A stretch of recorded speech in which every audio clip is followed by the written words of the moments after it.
So what's up? Magandang gabi sa inyong lahat mga kamanok. This is PJ Vergara. So nandito tayo ngayon upang mag-share sa inyo ng isang tips tungkol sa pagmamanok. Okay? So hiling ko po sa mga newbie nating mga kamanok dyan, pakinggan nyo po yung sasabihin ko kasi makakatulong po ito pagdating sa inyong mga alagang mga manok o kaya naman sa inyong pagmamanukan.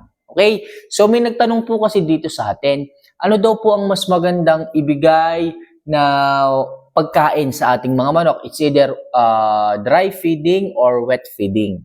Okay? So mga kamanok, napakaganda nitong topic natin ito. Kasi yung iba, nagbibigay wet feeding. Yung iba naman, dry feeding. Ano daw po ang mas maganda? Okay? So mga kamanok, bago ko po simulan yung topic na yan, isa lang po palaging hinihiling ko. If ever na gusto nyo po yung ating mga topic na pinag-uusapan, mga topic na sinishare ko sa inyo, don't forget to click the subscribe button, i-like yung video at mag-comment dito na kahit na ano, kung may katanungan kayo, willing po akong sagutin yan. Okay? So, next vlog natin. Kung nagawa nyo na pong mag-subscribe, mag-like at mag-comment, ngayon pa lang, nagpapasalamat na po ako sa inyo. So, proceed na tayo sa ating mismong topic. Ano po ba ang mas maganda? Unahin muna natin is yung dry feeding. Pag sinabing dry feeding, hindi po tayo naglalagay ng kahit na anong tubig sa pagkain ng ating mga alaga. So, ano po yung benefits ng dry feeding sa ating mga manok? So, ang benefits po ng dry feeding, hindi po masyadong mataas ang moisture na nakukuha ng pangatawan ng ating mga alaga. So, sa madaling sabi, pag dry feeding po ang ating mga manok, mataas na porsyento po na maganda po ang hipo. Matigas po ang hipo, hindi po siya malambot. Dry feeding, matigas po ang hipo, hindi po siya malambot. At ang manok na po ang bahalang tumansya ng kanyang iinumin. Okay, kasi po manok po ang nagtatasa sa kanyang sarili kung gaano karami ang tubig na iinumin. Sa madaling sabi, alam po ng isang manok kung gaano kadami yung tubig na kanyang iinumin. Kaya yung kanyang pakiramdam na feeling full, makukuha po niya. Okay? Hindi po siya masyadong matubig. Yung moisture niya, tamang-tama lang po mga kamanok. Kaya po tingnan po ninyo yung droppings ng manok, maganda po. Hindi po masyadong matubig, hindi po sobrang dry. Kasi yung manok po ang nagsasabi kung ilang dips ang iinumin, gano'ng karaming tubig ang kailangan niya. Okay? So, maganda rin po yung dry feeding sa panahon ng tag-ulan. Kasi nga po, alam po niya, control po niya yung tubig, yung moisture na iintik ng kanyang katawan. Okay? At the same time, ito po, pakinggan niyo po ito. Ito po yung kagandahan ng dry feeding. So, ang dry feeding po, nakakatulong po yan sa gizzard. Pag sinabing gizzard, sa balon-balunan ng manok. Para po magkaroon ng mas magandang function ang ating balon-balunan. So, sa madaling sabi, nagkakaroon po ng challenge yung balunan na gumiling ng mas matigas na pagkain. So, yung effort nandoon, kasi medyo matigas, nagkakaroon ng effort yung balon-balunan na gumiling ng matitigas. So, pag nasanay po siyang gumiling ng matitigas na pagkain, dahil nga po, matigas hindi siya wet feeding, kasi yung wet feeding malambot, wala pong challenge sa kanya ng paggiling. Mas gusto po ng gizzard yung may challenge po siya para po yung kapasidad ng paggiling ng manok is tumaas. Okay? Hindi po yung nagpalit lang po ng klima. Halimbawa, umulan ngayong umaga, then mamaya uminit, tapos umulan uli, hindi na agad nagtunaw. So, ang kagandahan ng dry feeding mga kamanok, na-challenge po yung gizzard, yung balon-balunan na mag-adjust sa mga stressful moments. Sabihin, kahit magpapalit-palit, ulan-init, hindi po ganun agad maapektuhan ang balon-balunan ng manok. Nandun pa rin yung healthiness niya para magtunaw ng maayos.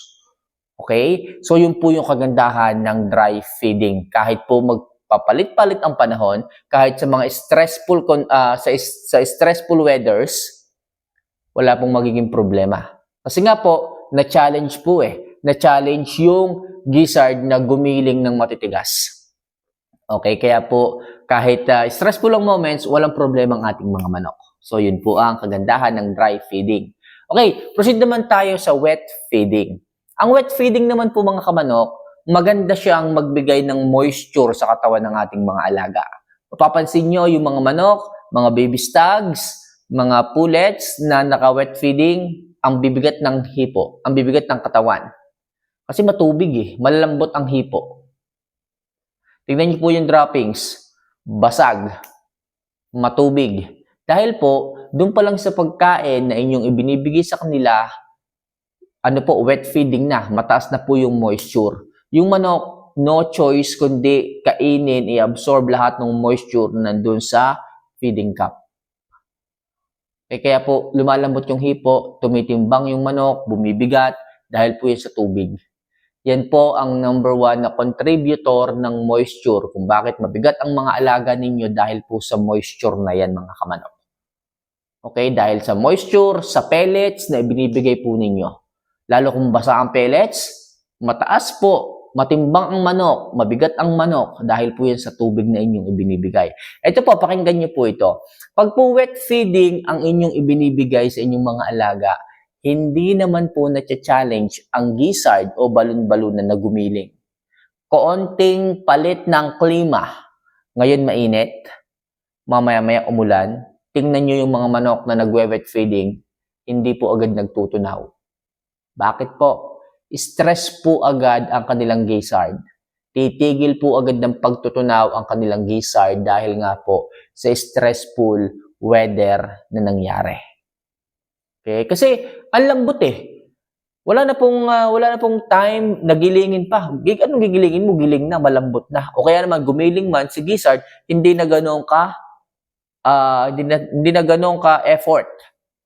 So, pag hindi ganun ka-effort ang paggiling ng balon-balunan, hindi po siya na-challenge. Hindi po tumataas yung kanyang capability na gumiling ng matigas o gumiling ng stressful na moments. Di ba? So, yun ang sinasabi ko mga kamanok. Pagka wet feeding kayo, yung gizzard ninyo, mabilis po silang tumigil ng paggiling. Hindi po agad nagtutunaw. Kaya, konting stressful weather, hindi po agad nagtutunaw yung mga manok. At pag hindi po nagtunaw ang ating mga manok, problema po yun. Kasi kailangan natin bigyan ng supplements. Kailangan natin bigyan ng Voltflex para lang magtunaw. At pag hindi po nagtunaw ang ating mga alaga, possible makontaminate po yung kanilang butche kasi nandoon pa po yung kanilang pagkain.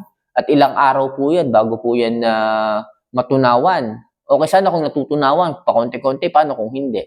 Di, makakontaminate yung manok, baka mag-abroad pa.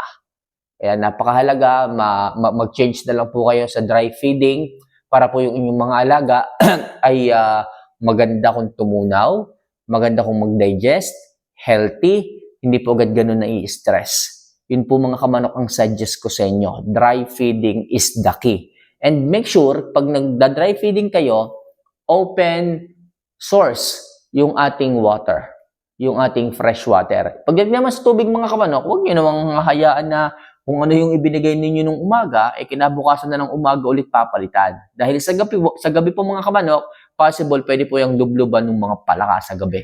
Alam niyo naman, mga palaka, ang gusto nila medyo malamig. Kaya pag may nakita silang tubig, doon po sila lulublob. At pag po lumublob sa gabi at nainom po sa umaga ng inyong mga alaga, possible, makakuha po ng sakit yung inyong mga manok. Yung mga limberneck, mga kamanok, tandaan nyo, sa ganyan po nakukuha. Sa ihi po ng palaka, ihi ng daga, pag naiinom ng inyong mga alaga. Kaya hanggat maaari mga kamanok, sa gabi inaalis po natin yung painom nila. Sa umaga na lang ulit tayo naglalagay. And kapag naka-dry feeding po kayo, sa umaga at naglagay kayo ng painom, iinom po agad sila. Mafa-flush out po kaagad yung mga toxins sa kanilang katawan. Compared po natin sa mga naka-wet feeding, kahit maglagay kayo dyan ng tubig, madalang po yung uminom. Kasi po, satisfied na sila eh.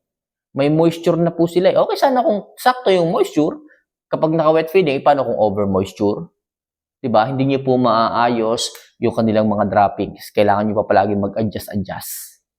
Okay? So, yun lang po mga kamanok ang aking gustong ipaliwanag sa inyo kung bakit napakaganda po ng dry feeding sa ating mga alaga in case na kayo po ay nagbibigay ng pagkain. So, pwede po yung mga wet feeding sa mga baby stags, sa mga 2 months old, yan po pwede po. Pero po sa ating mga 4 months old, yung ating mga nasa TP, so para sa akin, i-dry feeding nyo na po yan. Okay? So, yung mga naka-ranging nating 2 months old, 3 months old, pwede po wet feeding. Para po sa ganun makuha agad nila yung bigat ng pangangatawan. Saka nyo na lang po i-dry up yung kanilang katawan kapag ka sila is nakalagay na sa TP, naka-cords na po. Okay? So mga kamanok, sana kahit papaano makatulong ang simpleng tips na to. Kung nagustuhan nyo po, don't forget to click the subscribe button, like yung video at mag-comment dito. Ako po ang bahalang sumagot sa inyong mga katanungan. Ako po ang bahalang maghanap ng inyong mga kasagutan. So yun lang po sa ngayon mga kamanok. See you for our next vlog. Mahal ko po kayo.